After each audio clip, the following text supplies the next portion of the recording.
Так вот, блок включения вентилятора, посмотрите на Opel Meriva, вот он.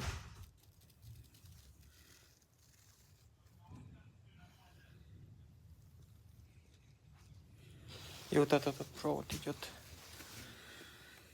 сюда вот. В общем, с этого блока управления выходит 3 провода, 2 сюда, 1 туда, только что куда я показывал. Так, штекера вот такие вот.